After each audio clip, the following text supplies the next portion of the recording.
آج موسم بہت اچھا ہے، مجھے فٹ بال کھیلنے میں بہت مزہ آ رہا ہے۔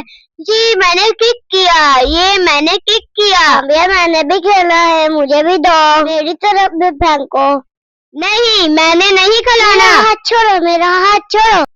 نہیں یہ میری بال ہے، میری بال ہے، مجھے دو، مجھے دو، مجھے دو، میں ماروں گا، میں ماروں گا، میں بھی کیا ماروں ہوا گا۔ بیٹا، کیوں جھگڑ رہے ہیں؟ رسول اللہ صلی اللہ علیہ وسلم نے فرمایا جو شخص حق پہ ہونے کے باوجود جھگڑا چھوڑ دے تو اللہ تعالیٰ اس کے لیے جنت میں گھر بنا دیتے ہیں۔ بچوں، شیطان چاہتا ہے کہ ہم ایک دوسرے سے لڑیں جبکہ اللہ تعالیٰ محبت کرنے والوں کو پسند کرتے ہیں۔ چلو اٹھو، جھگڑا ختم کرو اور گلے ملو۔ سوری امی، ہم آئندہ نہیں جھگڑیں گے، ہم لوگ مل کے کھیلیں گے، فٹ بال کھیلیں۔ اچھا ٹھیک ہے بھیا۔ شاباش بچوں، آج کا ہمارا سبق ہے معاف کر دیتے ہیں، جھگڑا نہیں کرتے تاکہ اللہ راضی ہو اور ہمارا جنت میں ویڈیو گھر پسند بن آئی ہے جائے۔ تو لائک